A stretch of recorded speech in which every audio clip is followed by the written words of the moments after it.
So here's the deal. You love arts, not gonna lie. You feel like to save the world and destroy all evil. I want to be an artist. This is my ninja way. What's the link between saving the world, destroying all evil, and being an artist? Anyway, the result is the irritating resolution of the resolve of yours is reason. Result is unbreakable. But others, you get into art class, huh? For your entrance test, you will reproduce this in 1 hour 30 minutes with your brushes and only tones. No color required. Sir, I think I will need more time, like 4 hours? more like 4 months. And even with ganja in me, I'm still not gonna make it. Nah, bruh. What you talking about? This is so childishly easy. Everybody's done. Being this good should be illegal. God, that portrait was hard. I know, right? I tried drawing it for 2 months and still. 2 months? Dude, you're a hardworking fella. I tried yesterday, but it feels a bit off. Is it the eyes or? Seriously, next year I'm switching to English modern letters. This can happen. Monsters are everywhere. But are we all beasts? No. That's why I'm here. I want to teach you a pretty fun way of drawing portraits in a non-artist friendly manner that will make you feel proud about yourself. And that's essentially what I want to share with all of you non-artists and maybe with the artist who happens not to know this technique.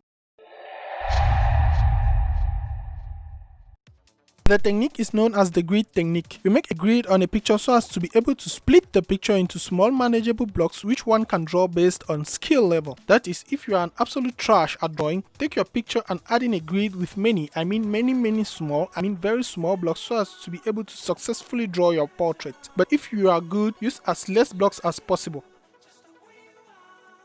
A potato that, boots, or a computer. Access to internet so as to be able to download GIMP, free Photoshop, don't do piracy. A paper, a pencil, 2 pencils, an HB and a 2B pencil, that is one for light lines and one for more pronounced bolder lines, and a ruler of course, and perhaps an eraser too, and a drawable face. Not this one, not these couple of boys' faces, yes, this lady's face.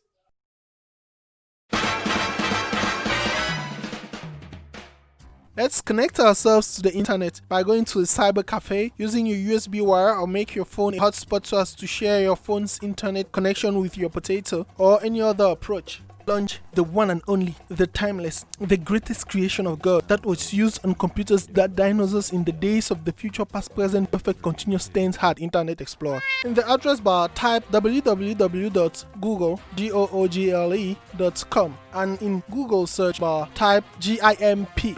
I don't know what you heard about me. What else you can't get $1 out of me? No Cadillac, no perms you can't see. Then I'm a Anyway, you can also type www.gimp.org in the address bar and go. I prefer you download the software from the site of the creator, that is, in this case, from anything having www.gimp.org in its link. Amongst the search results in Google, on clicking on the one saying GIMP, it will take you to the home page of the software's creator's website, and you will have to click on the button in the top right corner that says download to something to go to the download page of the software, page where the first link leads you directly to. Here, you can go to where it says show downloads for GNU Linux, OS X, yada yada yada, to see all the operating system specific downloads of the software. Go to the orange download GIMP to something directly button to download the software. The software is multilingual and will be displayed in the language of your computer, and this can be changed if necessary, but the hub, which is found in the lower part of the GIMP download page, is monolinguistic, so click to download the one in your preferred language.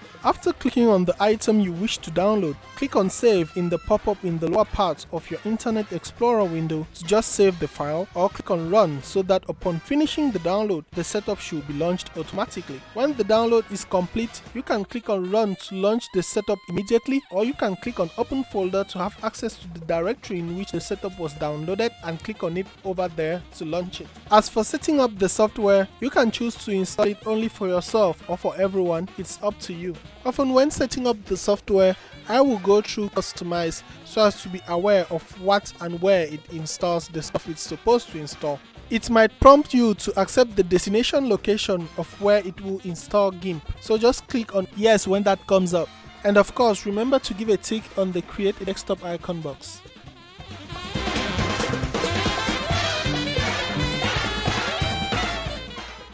GIMP installed, double-click on it to launch the software. Then go to File, choose New, and click on the template space to display a drop-down menu with file sizes, that is, the size of your image workspace, otherwise known as your canvas. Let's choose A4 by scrolling to A4 and clicking on it. You can choose your orientation, landscape or portrait based on the picture you want to draw by clicking on this button for portrait or this one for landscape. Then click on the plus sign to the left of advanced options to open up more options. I often don't play around with most of these options except with the fill with option right here. Through this option, you can decide what will be the fill color of the first layer of your image file. It can be the foreground color, which is this color, the background color, which is this color, or no color at all, that is transparency. And you know what? I love transparency. Then click on OK and there you go. Now let's bring in the picture. This can be done by going to File, then to Open as Layers. Locate your picture in your computer and double click on it or click once on it to select it before clicking on the Open button right here to open it in our image file as a new layer. We proceed like this so as to create an A4 image which we can print out later on if necessary. During the creation process of our image file, we choose transparency as the filling option of the base or first layer of our image file, which is the background layer. Thus, the first layer of our image file, the background layer,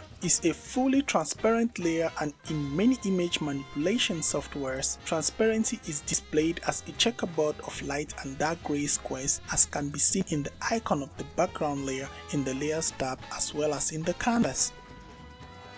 Since this layer is transparent, we can generate our grid on it instead of creating our grid directly on the picture layer, so as to be able to have a grid which we can hide or make visible by clicking on the background layer's visibility switch, that is, the eye icon of that layer over here, thus creating a flexible image file. For this to happen, we have to put the background layer above our picture layer, so click on its little icon in the Layer tab to make it active, then click on the up arrow in the lower part of the Layer tab to make it move above our picture layer. Now click on your picture layer to make it active and go to the toolbox in the upper left corner of the GIMP window and click on the Scale tool. You can hover with your cursor above the tools to display a description of the tools. At times, you will have a single name for the visible tool icon in the toolbox, but in some cases, the tool description will display the name of the visible tool and a subsection that says also in group. Often, tools having this also in group thingy going on have a little triangle to their lower right, and in this case, they are known as tool groups as they have more than one tool under that tool icon. To have access to a tool in a tool group, click on the tool and hold your click.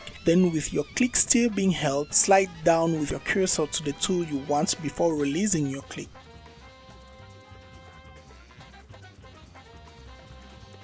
With the Scale tool active, click on our picture layer to display its scaling options. You can now resize your picture layer by increasing the values in the Scale tool dialog box that appeared in the upper right corner of your image display space. Or you can resize your image by using any of the 8 anchor points on the picture layer by clicking, holding your click and pulling in any direction. You will notice that when scaling this layer, the width and height of the image shall always be resized together. That is, pulling it up will not only increase the height of the picture layer, it will also make this layer larger. This is because the scaling of the height and width are linked, as can be seen through the chain symbol to the right of the width and height values in the Scale tool dialog box. Whenever you see this chain symbol, it denotes that two values are linked, and increasing one will cause a similar increase in the other and vice versa. You can click on it to unlink the values, and thus changing one value will leave the other unchanged. But we don't want this to happen, so click again on it to relink these two values and resize your picture layer. During scaling, the picture layer might go off the center of the canvas. It's a good idea to lower down the transparency of the picture layer, which we are scaling by going to its opacity slider in the Layer tab where it says opacity, and reducing its opacity or transparency by clicking and holding your click in the opacity slider and dragging it to the left to decrease the opacity. You can also change the opacity by clicking on the up and down arrows in the right corner of the opacity slider to increase or decrease the transparency of the picture layer. With the transparency of our picture layer reduced, we can go to the square thingy in the middle of our picture layer, click and hold our click on it, move it to any appropriate position before releasing our click. Then you hit the enter button on your keyboard or click on the scale button in the scale tool dialog box in the upper right corner of your image display space to accept the changes. But if you are not satisfied, click on the reset button in that scale tool dialog box up right and things should return to their previous state so as to let you redo your tweaks. When you are okay with your resized picture, remember to bump up the opacity of the picture layer back to 100%, and now let's add the grid. One more thing, I tend to say picture layer and canvas a lot, and in image manipulation softwares there exists a clear difference between the two. In our case, after resizing the picture layer, you will notice that the yellow lines that make up the limits of our picture layer go beyond the limits of our canvas. That implies that our layers might be bigger than our canvas. However, the size of our final output is determined by the size of the canvas regardless of how big the different layers within your image file might be. GIMP has three methods of adding a grid to a layer. One is to assist the GIMP user during the creative process and is a grid which isn't part of the final image. To see this grid, you should first go to View,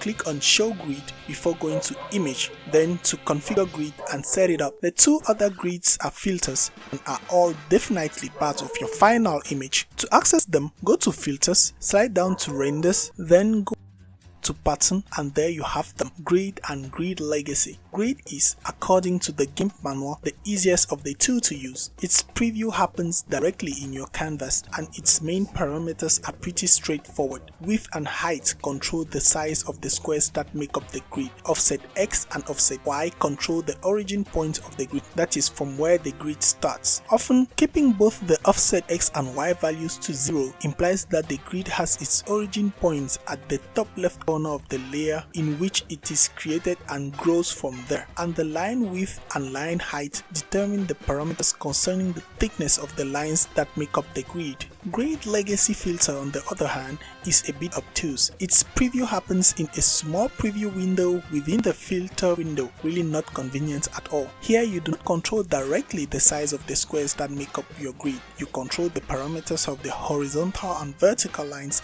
that make up your grid. Width controls the thickness of the lines, spacing controls the size of the space between lines, and offset controls the origins of the lines. One thing I still find difficult to understand is the intersection value and the offset of this intersection value. My brain just goes system error when I try to figure it out, and the fun thing about all this is there is an explanation of this in the GIMP manual and I still can't get it. Despite the quite obtuse nature of this filter, it has one thing which the grid filter doesn't have, which is flexible units of measurement. While the grid filter only allows us to input values using only pixels as unit of measurement, the Grid Legacy filter, on the other hand, by clicking in the drop-down menu box to the extreme left side of each of the rows, allows the user to use different units of measurement like inches, pixels, millimeters, centimeters to input values, and because of this we are going to use the Grid Legacy filter to add our grid, since later on we will need to retrace our grid on a blank sheet with our pencil and rulers, which often do not use pixels as their units of measurement but millimeters, centimeters and stuff. First, make the background layer active by clicking on its icon in the layer tab, then go to the filters, renders, patterns and choose your Grid Legacy filter by clicking on it. First, let's change the units of measurement to centimeters. Then let's have all the intersection values all set to 0, the offset values all set to 0 too. Then we can set the width of the lines to 0.1 centimeters and the spacing between lines to say 2 centimeters. And since the horizontal and vertical lines are all linked, a change in one will cause a symmetrical change in the other. This implies that changing the width of the horizontal lines to 0.1 centimeter will lead to a change in width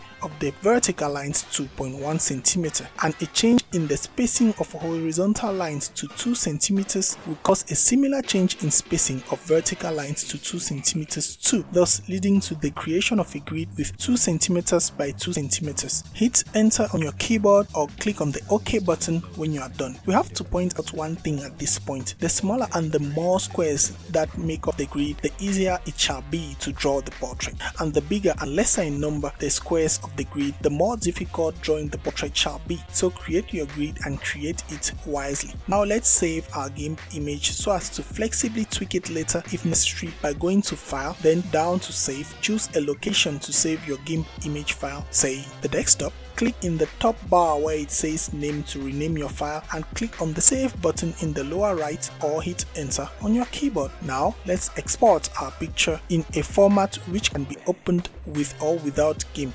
thus making it easy for us to print our pictures anywhere. And we do this by going to File, then to Export. Choose the saving location, rename your file or your picture in the top naming space and add .png at the end of your file name if that is not already the case or if you deleted it. This is the file format of the picture and determines how the image is processed and what softwares can have access to it and modify it. On most systems, be it Windows, Android or iOS, .png, .jpeg and .gpg files are the most common file formats for pictures and can be opened anywhere and by almost any software. Thus, exporting them in this file format is just muy bien. Now click on the export button and in the new window that just opened, click again on the export button and boom. Now let's export another copy of our picture, this time around without the grid. First, click on the eye icon or the visibility switch of the transparent background layer to hide it. Then slide down to Export As and proceed with the export as usual. This is the path to follow as from the second export onwards. Remember to change the name of the new picture you want to export by adding no grid, for example, at the end of the name of your picture and do your thing. The grid-free picture can come in handy if the grid lines hide some details in the picture and doesn't enable you to have a proper understanding of the picture. Now let's draw.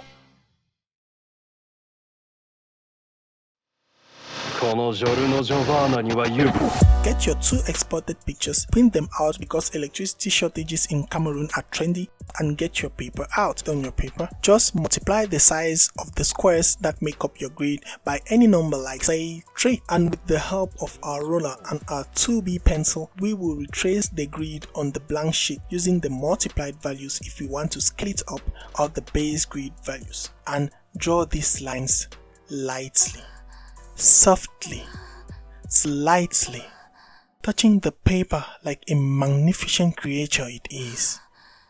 Because these grid lines should be barely visible since they are not the main focus of the portrait and should be erased when drawing is complete. With your grid all set on your paper, go on and draw one square at a time. Give yourself an hour or an hour 30 on a daily basis and draw one square after another. And of course, don't be in a haste. If you happen to be stuck because the grid squares are too big, go back to your image file and delete the grid on the transparent background layer in your GIMP image by going to Select, then slide down to All and hit Delete on your keyboard to delete the previous grid and make a new one. Or you can just straight up make a new one on that same layer, adding a new grid filter to the old one, perhaps a new grid filter with smaller squares too. Then you save, you export, you know the drill. Anyway, take your time, draw step by step, square by square, and see the magic happen.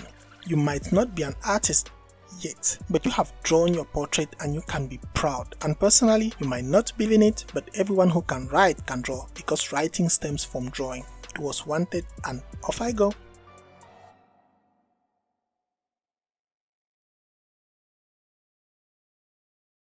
"2018, the year when everything got screwed. The lady, whose name starts with an S and should not be said, for now anyways, killed my ability to draw. Her face just won't come out.